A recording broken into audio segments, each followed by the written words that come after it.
Entonces, si se han dado cuenta, por lo menos mis compañeros que están esta semana, se han dado cuenta que hay uñas de diferentes tipos y hemos hablado de varias cosas del paciente, ¿no?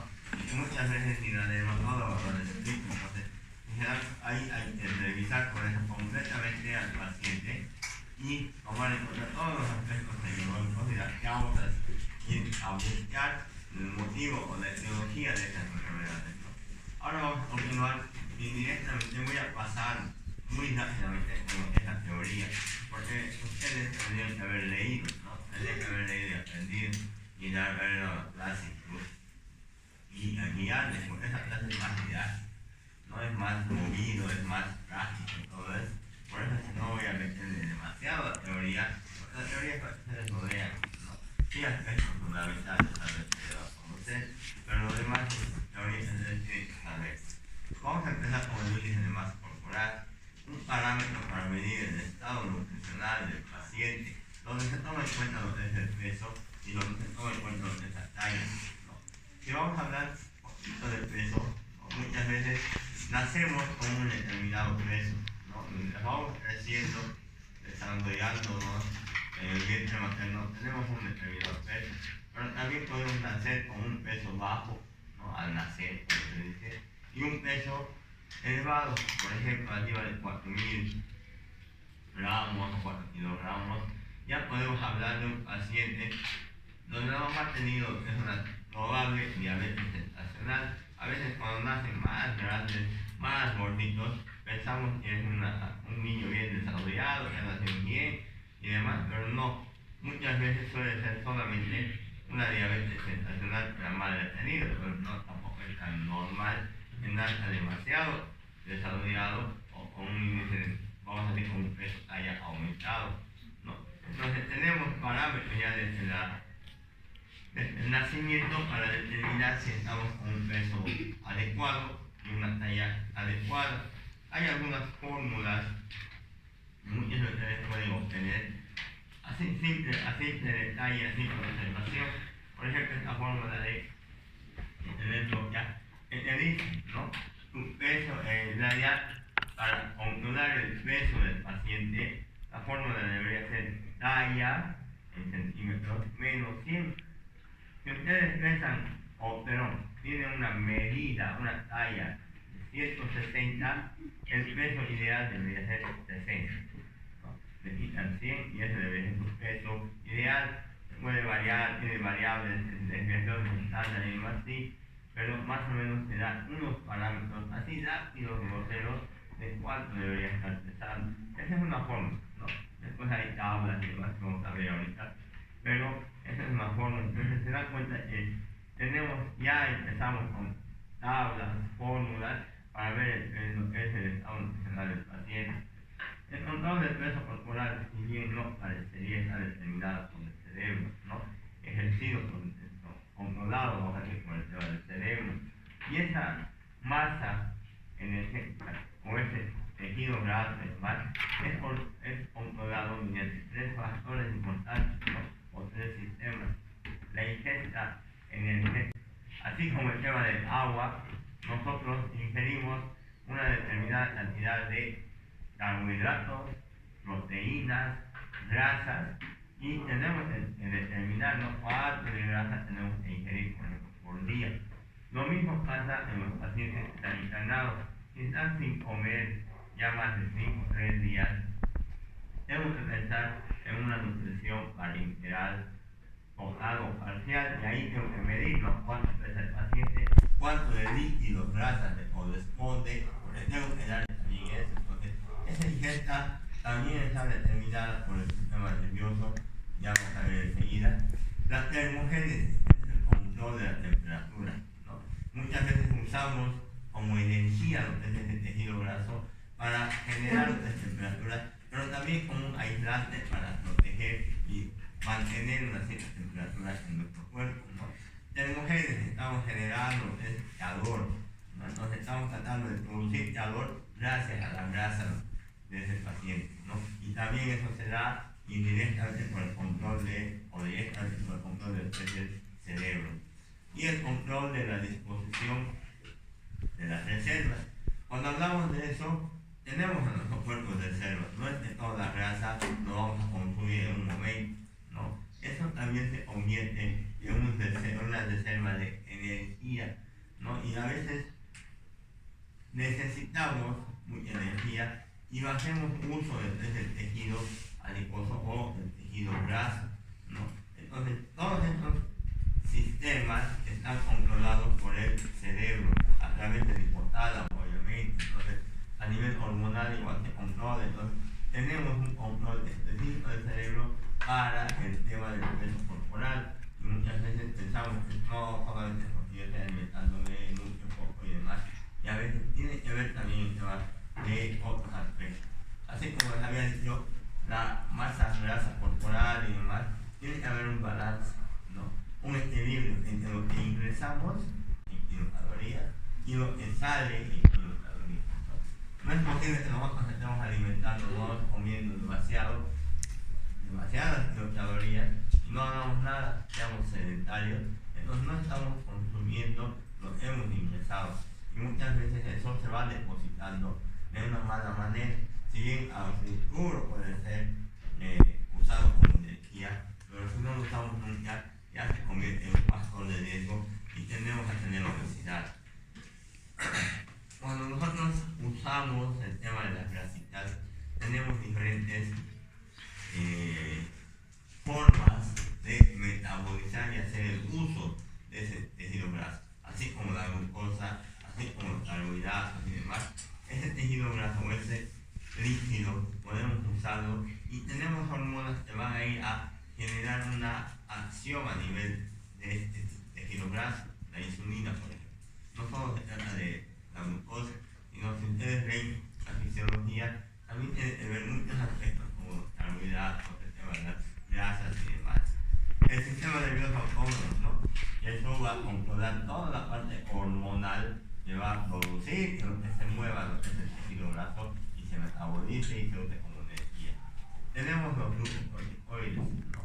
Y ya habíamos hablado de las glándulas suprarrenales, de igual manera hace que este tejido graso pueda convertirse en energía, ¿no? De tal manera que podamos usarlo en algún momento, pero también puede ser que a la inversa nos pueda contrarrestar o producir lo que es una alteración del tejido graso. Cuando hablamos de alteraciones en el peso, tenemos que referirnos a la obesidad y al sobrepeso. Cuando hay un acúmulo excesivo de tejido graso, indiferentemente del lugar de nuestro cuerpo, estamos hablando de una obesidad, ¿no? Entonces hay varios tipos de obesidad, dos de ellas importantes: la obesidad androide y la obesidad tineoide, las que tienen que ver generalmente con hormonas, tanto masculinas como femeninas, son este tipo de obesidades, ¿no? En la obesidad androide, ¿cuál va a ser la característica? Acumula tejido adiposo en la parte superior del cuerpo, ¿no? Y es más común en el hombre, también se da en las mujeres. Y la obesidad tineoide es la que va a acumular tejido graso en la parte inferior, o sea, en la parte pélvica y demás, y generalmente se va a dar en la parte de la mujer, ¿no? También se da, como les digo, en ciertos varones, pero esos son dos tipos de obesidades clásicos, vamos a decir, de un paciente que llega a tener esto. Si vamos a la imagen, ustedes tienen en su libro esta imagen también, creo, ¿no? Obesidad androide y obesidad tineoide, más o menos comparado con una pera la tineoide y comparado con una manzana la androide, ¿no? Y eso en el hombre, en la mujer, y cuando vayamos avanzando en un momento vamos a determinar cuál de ustedes tienen obesidad androide y cuál tiene tineoide, ¿no? Vamos a determinar enseguida eso. Por eso les traigo wincha y balance, ¿no? Hay también la obesidad generalizada, ¿no? Donde hay acúmulo de grasa, pero puede ser desproporcionada en todas partes del cuerpo. Puede haber de manera abdominal, torácico, en el tema del cuello, o sea, tenemos una obesidad igual o generalizada, donde los niveles de grasa aumentan en todos los segmentos del cuerpo. A la inversa, no tenemos obesidad, pero vamos a tener lo que es adelgazamiento. Y muchas veces por pérdida de tejido celular subcutáneo o las grasitas, tenemos pacientes adelgazados. No siempre se da esta situación, porque la constitución el tema del gene, bueno, la genética del papá y mamá y demás, puede ser que una persona sea delgada por constitución y no necesariamente desnutrida, ¿no? Entonces, para eso habrá que ver no solamente el índice de masa corporal, otros aspectos que ustedes mismos van a detectar enseguida, ¿no? Entonces, no solamente es el índice de masa corporal para determinar si está con desnutrición de diabetes y demás, ¿no? Pero hay enfermedades que sí van a predisponer a lo que es un adelgazamiento, diarrea crónica, donde no puedes ingerir alimentos, vas a adelgazar. El hipertiroidismo, donde aumenta el metabolismo de todo tu cuerpo, también te predispone a adelgazamiento. La tuberculosis, como somos el paciente, he perdido peso, pesaba 60 al principio del año y ahora medio año ya estoy con 50. He bajado de peso, ya no me he seguido ni la ropa. En la tuberculosis pasa eso, ¿no? Son sintomáticos respiratorios, están tosiendo, etcétera, por más de 14 días. Además de eso, diaporesis nocturna, no fiebres pueden tener. Las neoplasias y el cáncer, por ejemplo, igual hacen perder peso y tiene un adelgazamiento, pero eso sí es patológico, en los cuales el paciente no tiene formas de parámetros disminuidos, sino proteínas, anemia y demás que vamos a avanzar, también están disminuidos, ¿no? La anorexia igual nerviosa en los pacientes con bulimia, por ejemplo, igual puede presentar un adelgazamiento y tener estos aspectos de nutrición. Ya se habla un poquito más de desnutrición, donde es algo más patológico, no es una delgadez netamente donde el paciente es delgado y ya no tiene factores de riesgo, no tiene otra motivación, otro motivo para tener una preocupación. Para ello sí entra en desnutrición por la parte patológica, ¿no? Y ahí es donde nosotros, en una desnutrición es un paciente que puede estar presentando una inmunodepresión, o sea, cualquier dato puede haber una infección, no tiene la suficiente capacidad del cuerpo de respuesta inmune, y ahí tenemos esta imagen, ¿no? La desnutrición. Entonces, ese tipo de pacientes no los son desnutridos, eso no es delgadez, nada, no es genético, ni nada por el estilo, eso es un paciente desnutrido, ¿no? En cuanto al peso, podemos hablar de esos dos aspectos, obesidad y desnutrición. Si bien, como ejemplo, el libro está más literatura, ustedes en la literatura íbamos a ir más que todo a la práctica del día de hoy, y es lo que más nos interesa. Tenemos en la talla, ¿no? En la talla vamos a hablar, por ejemplo, esta clasificación de normal y patológica o anormal, como dicen Suros, donde tenemos gigantes y el tema del enanismo, como dicen Suros, ¿no? Entonces, la normal será pues alto, talla mediana, bajo, pero ya la patológica son gigantes y enanos, como dicen Suros, ¿no? Entonces, se tiende a tener parámetros, por ejemplo, de 120 centímetros, entonces una mujer abajo de eso. Entonces, hay diferentes escalas, diferentes parámetros, porque no solo depende de un parámetro global. El global es cuando nacen, todos nacen del mismo tamaño, pero mientras vayas desarrollándote, es el aspecto del lugar geográfico, por ejemplo, es el aspecto racial, ¿no? Y es el aspecto genético igual, en el cual, por ejemplo, sin ir lejos, Potosí, Santa Cruz o el Oriente y Occidente, en general las personas del Occidente suelen ser de talla un poco más baja en relación a los del Oriente, ¿no? En el desarrollo, y eso tiene que influenciar o tiene que estar influenciado por el aspecto geográfico y no tanto así por el aspecto de la genética y demás, todo eso, ¿no? Entonces, fíjense, no, también en Europa, también en Norteamérica y demás, tenemos diferentes aspectos a tomar en cuenta cuando hablamos de talla también, ¿no? ¿Cómo se mide un paciente? Talla debe estar descalzo, los pies juntos, la espalda y la cabeza apoyadas en la pared, y eso no me han hecho los compañeros, y tendrán que medir con una cinta métrica y demás, ¿no? La altura y demás no la vamos a tomar en cuenta en este momento, los parámetros normales, hay aspectos históricos, se dicen, ¿no? Goliat, por ejemplo, que había medido 297 centímetros, o sea, casi 3 metros medía. El hombre era gigante, que David sabía de dotar. Entonces, ya en la historia también van nombrando estos aspectos del gigantismo, ¿no? idiopático en el cual el paciente no sabe por qué está desarrollándose demasiado. Puede ser un gigantismo hipoficiario, donde tengas aspectos hormonales que estén afectando, parece exagerado desarrollo de lo que es el paciente, ¿no? Hay algunos pacientes que miden 1,70 y su compañero que mide el doble, ¿no? Eso ya es un gigantismo. Y muchas veces estos pacientes tienen una vida o un desarrollo, además de todo, normal, no necesariamente tienen algún otro tipo de alteración cardiológica. Algunos sí llegan a considerarse alteraciones metabólicas, cardiológicas, hormonales, que van a conllevar los factores de riesgo, pero muchos de ellos también solamente son de talla así, aumentada o talla alta, no necesariamente tienen alguna enfermedad.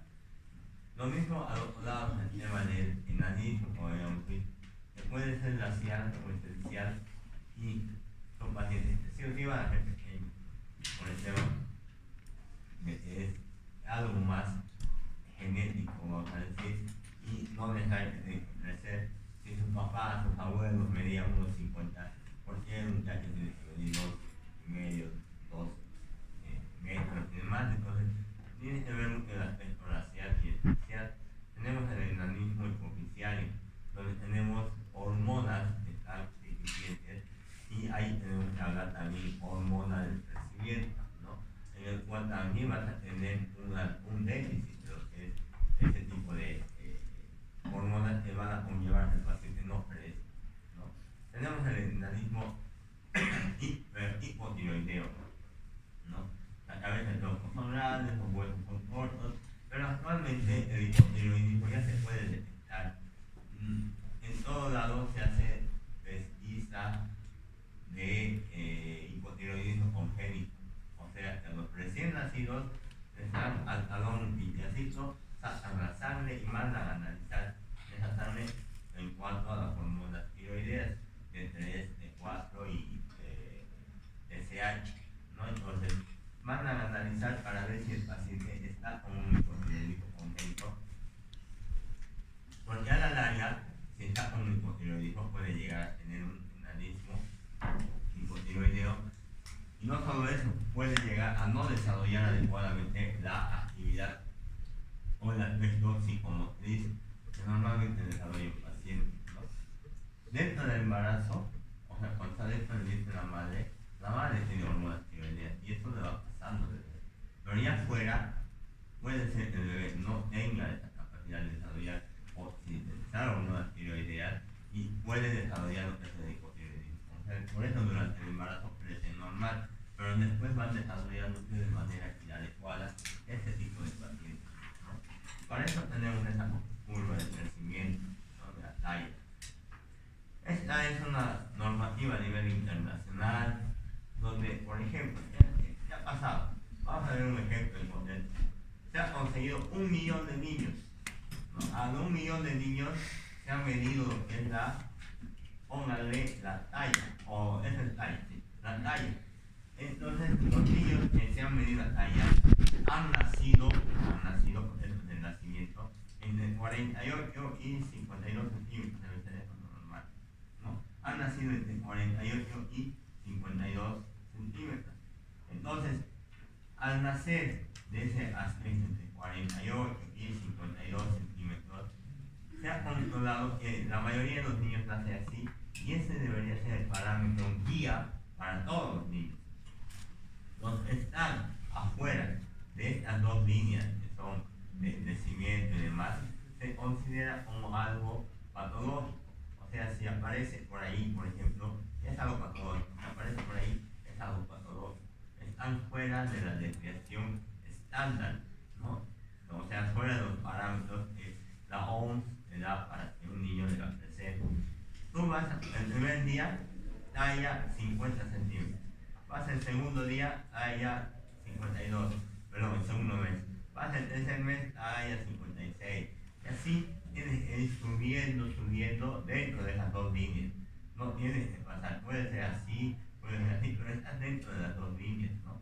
Pero si se dan cuenta, tiene que ser creciente hacia arriba la talla.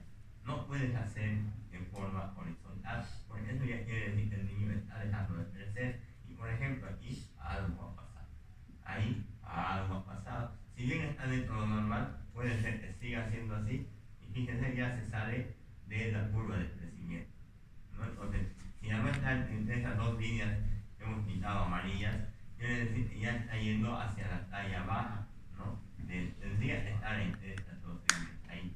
Todo entre lo amarillo tendría que seguir bien, pero ya se ha salido de lo amarillo hacia abajo, talla baja, ¿no? Entonces a esos niños se les dan sí para el crecimiento y demás. Sin embargo, también pueden ser otros aspectos que no sean necesariamente nutricionales. Para eso se envía al hospital pediatra, ¿no? Para que hagan un estudio más profundo y podamos ver las causas de talla baja en el niño. Lo mismo pasa con el peso, ¿no? Igual el peso tú vas pillando mensualmente, normalmente tienes que ir subiendo ese peso. Cuando no subes adecuadamente es un peso bajo y puedes entrar en desnutrición. Entonces este carnet del niño es muy importante, niño o niña, son diferentes de los dos. Es muy importante para que la mamá tome en cuenta el de salud y el personal de salud tome en cuenta peligros que puede estar pasando. No solamente se toma en cuenta fíjense también el desarrollo, ¿no? De 0 a 6 a 3 meses, el bebé tiene que levantar la cabeza, el bebé tiene que seguirte con la mirada, entonces tú vas pillando ahí en los cuadraditos si está logrando hacer eso. Si no está logrando, no está yendo un desarrollo acorde a la edad, entonces algo está pasando en esa parte del desarrollo del niño, ¿no? Entonces, para una persona mayor ya podemos usar lo que hablamos del índice de masa corporal como un indicador de lo que es el tema de nutrición. No es el único indicador, puede ser un indicador importante, pero no es el único, ¿no? Entonces hay que ver el estado nutricional. Hay clasificaciones, saben sacar el tema de del índice de masa corporal, me imagino, ustedes han llevado nutrición. Entonces ese índice de masa corporal simplemente es peso entre talla al cuadrado, ¿no? Peso entre talla al cuadrado, nada más. Entonces eso es el índice de masa corporal y los valores normales ahí tienen uno les digo, porque ahorita voy a ir mostrando más tablas. Peso 50, talla, digamos que pesa 1,65, entonces lo que ponen es 1,65 al cuadrado y lo mismo así, ¿no? 50 entre 1,75 por 1,75, va a salir 2,20, digamos, 2,25, 2,25, y arriba 50, y eso divide, y ese es tu índice de masa corporal, nada más, ¿no? Entonces esa es mi forma de sacar lo que es el índice de masa corporal, y para ustedes lo que importa es que la fórmula más, no les voy a sacar en el examen porque seguramente van a decir tenemos una calculadora, no, para eso no van a usar, para el otro que se va a tener media eso de memoria, no sacar, pero para esto sí es más complejo para ustedes, pero van a necesitar más hojas y todo. Entonces esos parámetros de índice de masa corporal ya están establecidos, estandarizados, y tenemos diferentes tablitas, cosas así, con diferentes valores, hay escuelas de nutrición, edades y demás. Pero si vamos a nuestro librito de Argente Álvarez, pequeñito librito, pero tenemos ahí un cuadro de clasificación del índice de masa corporal. Ese índice de masa corporal es importante en nuestro cuadrito. Este es el que van a aprender ustedes, ¿no? Este es el que vamos a aprender. Tenemos un peso o un índice de masa corporal normal. Cuando tenemos un índice de masa entre 17,5 a 24,9. Esto es lo normal en teoría. Arriba de eso hablamos de sobrepeso y obesidad, ¿no? Entonces ya es algo patológico, todo esto. Y abajo de eso hablamos de las desnutriciones en diferentes grados, 1, 2 y 3. También es algo patológico. Entonces fíjense, no tenemos que salirnos de esa línea. Entonces como ir en ese carnet que les he mostrado al medio, porque si vamos con un índice de masa corporal aumentado, vamos a estar aquí, un índice de masa corporal disminuido, vamos a estar ahí. Entonces estamos saliendo de lo que es el medio y de lo que es normal, ¿no? Entonces, primero acá, a la hora, ya han formado grupos de 3, ¿no? Sí. Uno más, ya te vas a añadir a cualquier grupo. Entonces, vamos al último grupo de fuera. Para añadir a un grupo, ese grupo va a cumplir.